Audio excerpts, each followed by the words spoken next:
Hello, I'm meteorologist Rob Carlmark, and I've got a very important update in our forecast because we are now dealing with day 2 of a red flag warning for our area. And then beyond that, even after some of the fire risk starts to go down, we're looking at a pretty decent heat risk for the rest of this week, meaning that we're going to hit temperatures in the 90s starting today, and that's going to last for most of this week. We have not so far this season seen 4 days in a row right around 90 degrees or hotter. We've seen a couple, but this is something new for us. So we'll go ahead and start off with the reason why we have a weather impact alert day, and that is going to be for the valley locations today. Now, this started yesterday with gusty, dry winds coming in out of the north, and the vegetation is just dry enough where if there's a spark or a flame that starts to ignite some of these light, flashy fuels, some of the natural grasses, they're going to catch on fire, and they're going to start to move fairly quickly with the winds like this. Now, there are some things, because this is so early in the season, that we're not worried about, but certainly we've seen some fires break out. We saw that just yesterday, and so everyone's got to be fire aware and just be ready to make some moves if something breaks out. So again, we'll take you through all the risks and what's going on.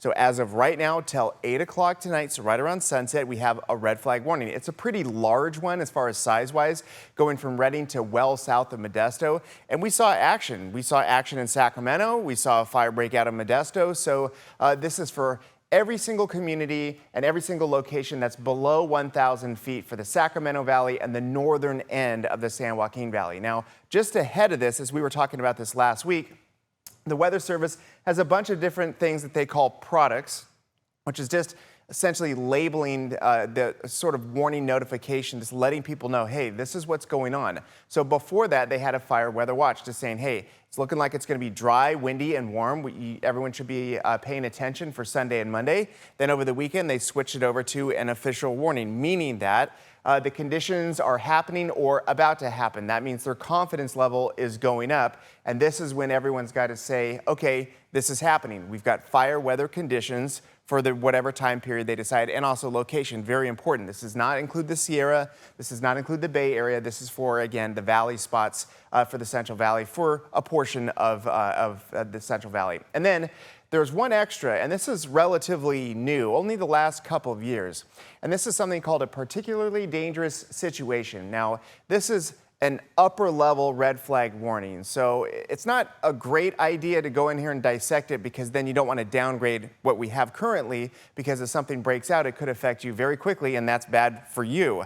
However, there are some moments in time where the risk is just so high and so extreme that not only are they worried about a fire breaking out and growing quickly, they're worried about scenarios where it could move through dozens of homes, or it could burn thousands of acres or 10,000 acres in a day, moving very quickly. So these are the ones that they can't even fight these fires once they start. It's all about evacuations and saving life and property as quickly as possible. So we are not there yet. You need much stronger winds, and you need the vegetation to be much drier as well. So these are early days, and for the significant fire potential and the grand scale of what they have here, this is going to be on the lower end. So it's not green in the Sierra. We still have melting snow. We have wildflowers. We've got some green grass. So we're not too worried about the higher elevations. But certainly for the valley spots out toward the ocean, the grasses are starting to get there. So another way of looking at this is the energy release component. This is, by the way, from a few days ago, because we've been on this path, but we are still well below the worry of large fires expected or extreme burning potential. That's when the fuels are extremely bone dry, and any spark, they burn extremely quickly. So we're not there yet. It's all about your local needs and exactly what's going on.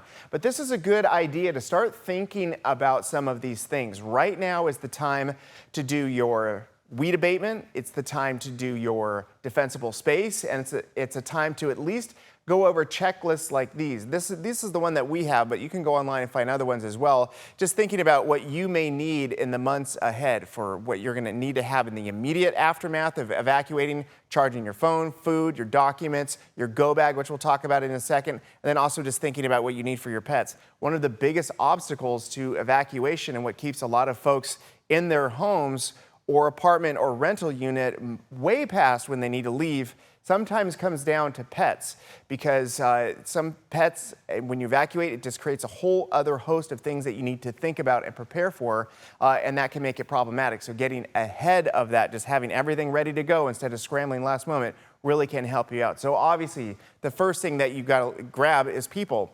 This one is for you, your immediate family. There might be a neighbor that has mobility issues, senior, other people's kids.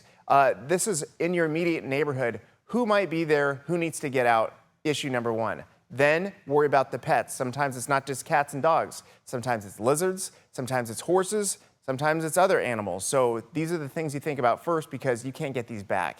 Then you've got your papers, of course, your documents, things that you really need. Prescriptions, very important in the aftermath. It may take you a while to contact your healthcare provider and worry about all that. We all know how that goes, right? On a good day. So imagine that in the aftermath of a fire with hundreds or thousands of people having to do that at the same time. And then obviously photos.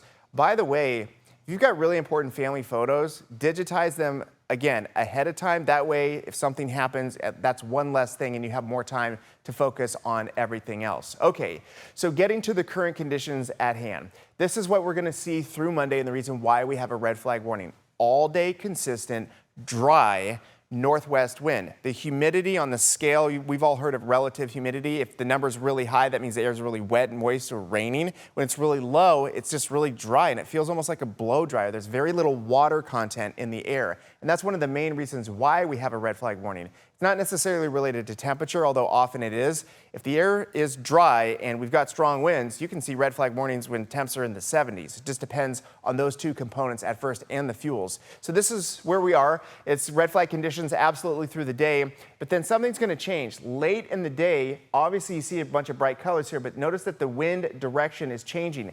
North wind is a dry wind. When it comes in off the ocean, there's more water content in the air. So now all of a sudden your relative humidity is starting to creep up, which means that the air conditions are just less conducive for fast-growing fires. You may still have a wind-driven fire because we've got wind, but it's not going to be as quickly moving. So that's something that's really important. And then it also helps to cool us down. But then the northwest winds come back, but they're not as strong. The air is not as dry, so we do not have a red flag warning on your Tuesday. And then we're going to get this evening pulse each and every evening of that ocean-cooled air with higher humidity. So we're seeing less conditions for fire growth, but then a new issue arises, which is what we talked about right off the top, which is going to be just straight up heat, having to deal with it. Today is a combination of heat and low humidity and fire conditions, highs in the low 90s.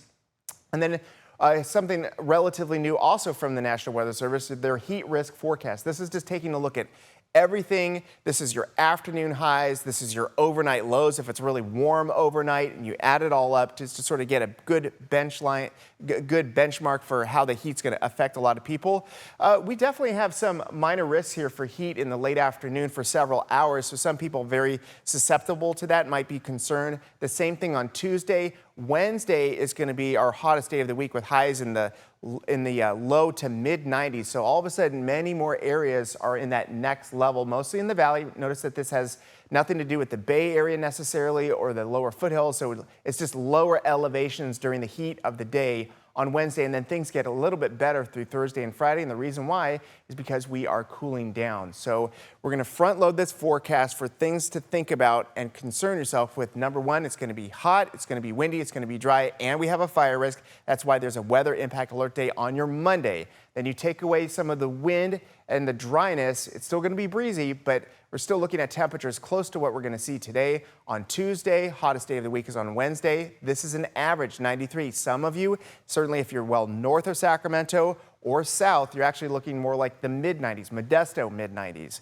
Redding is going to be looking at upper 90s. So again, there is a range for valley temperatures, but everybody's going to be on the same path as we get to much better weather and a much more pleasant weekend ahead with temperatures moving down into the 80s.